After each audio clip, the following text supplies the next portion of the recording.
Hi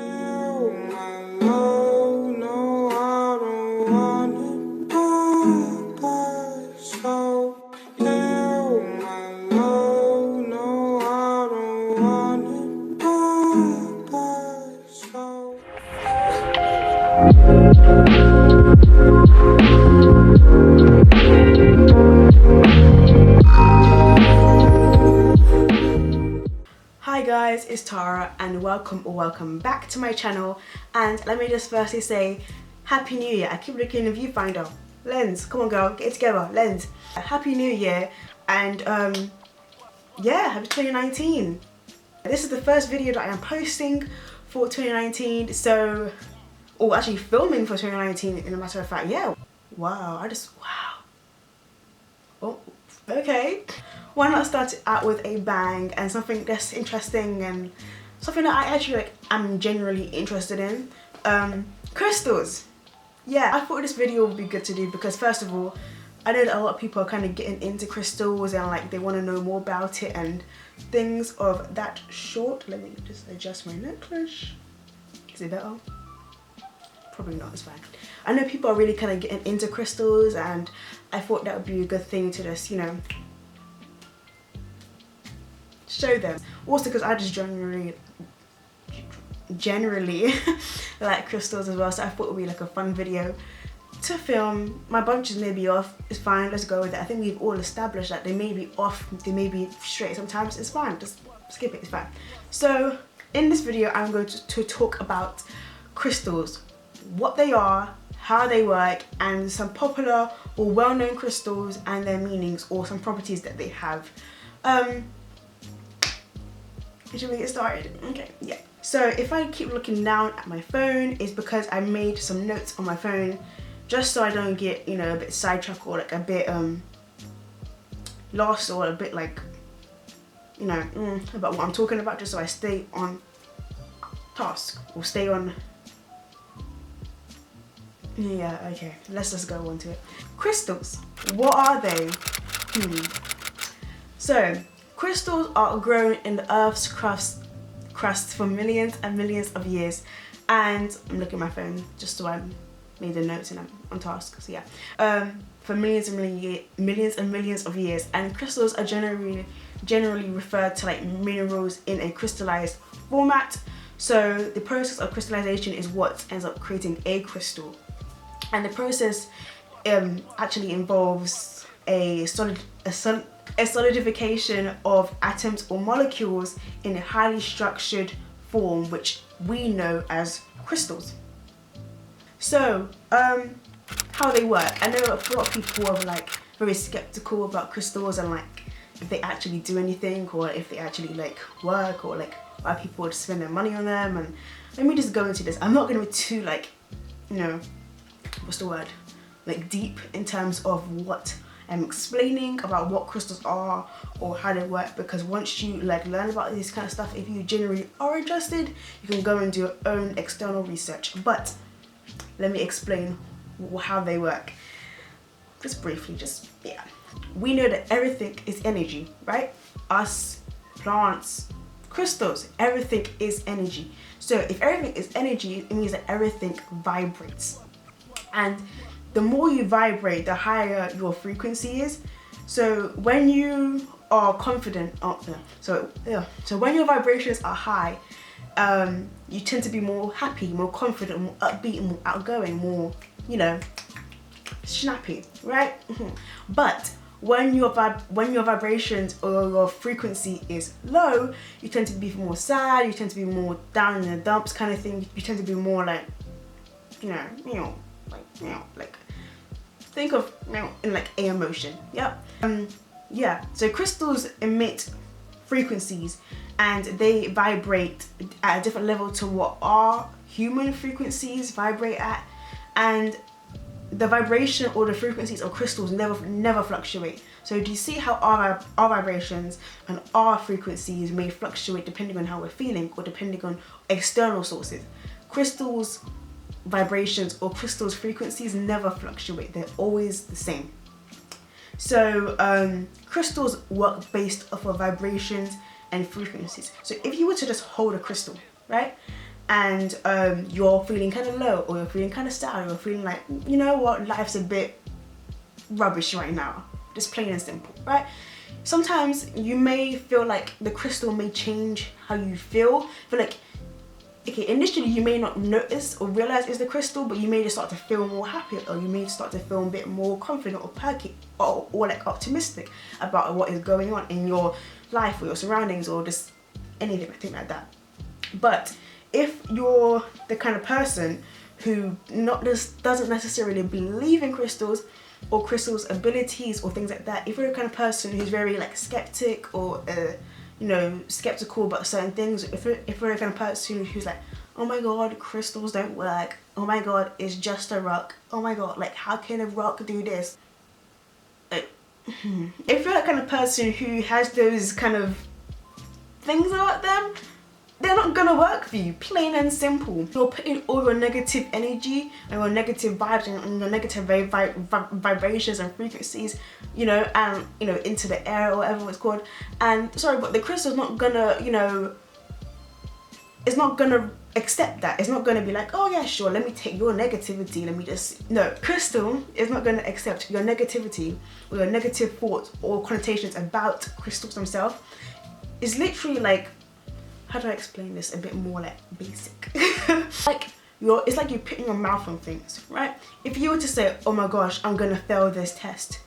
If you have that mindset that you're gonna fail the test, you're gonna fail the test. Sorry, I'm just being plain and simple, right?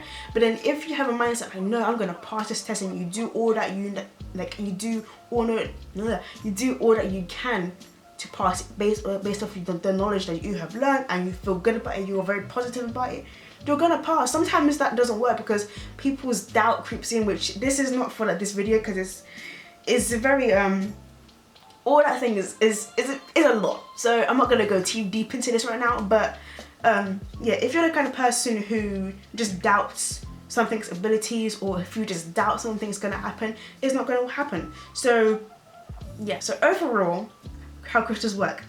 Crystals work based off of vibrations and frequencies. Underline. If you want to learn more about how crystals work more in depthly, I don't mind doing a video, but I feel like that would just be very, very, very long, and the whole scientific side of it is very hard to explain to people who may not understand it, and I don't want to be sitting here telling you a whole entire Wikipedia page of something that you may not understand, and then me just end up confusing you, because I'll end up confusing myself, because, you know, yeah. So yeah, okay, next, meanings or properties of some well-known crystals. I know this video may seem, wow, this video seems really short, bloody hell. Sorry, oh yeah, yeah, I know this video may seem a bit short so far, but it's like, I don't want to go too in depth with certain things. Again, like I said, because I don't want to confuse anybody, because like, if you're somebody who generally is interested in this, you would go and do your own external research. And I feel like if someone was to learn these stuff on their own by being given these basics, which I am giving you, you would be more like, okay, more understanding of what you're finding out. But yeah, let's get on to the meanings or properties of some well-known crystals. Popular crystals are amethyst, clear quartz, rose quartz, and citrine. There's so many other more popular ones, but I don't want to go too in depth with everything, because this video will be like hours long. I'm not even joking to you, it will be hours long. I'm just gonna give you three to four properties that each of these crystals have or are well known for having. Amethyst. Amethyst crystals are known for having calming, purification, and protection qualities. This stone is very popular. A lot of people, when they think of crystals, they know of this crystal because it's so commercially known, I guess. Like, it's such a well-known crystal. Amethyst crystals tend to be purple in shade, so just like this one, they tend to be more purple. They can range from very, very light purple, looking almost white, to looking very dark and deep purple. And yeah, this is always just a very, very good crystal to have, especially if you're starting out getting into crystals. I suggest this is one to purchase because it's always just a good one to have. and I think this was one of the first ones that I was introduced to when I was younger. I mean, not the first one that I had. Actually, was it? I think it was like a kind of baby version of it, but not the first like bigger one that I had.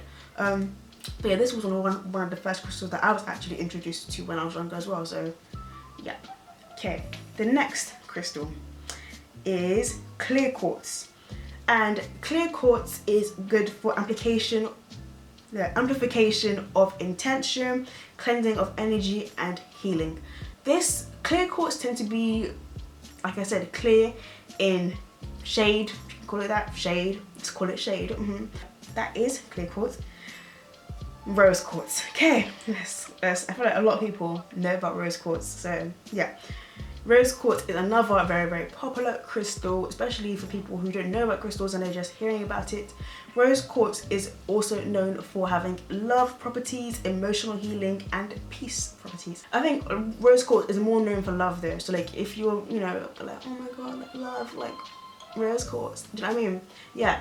But yeah, rose quartz is always a good crystal to have. Rose quartz can again range in shade, just like amethyst can.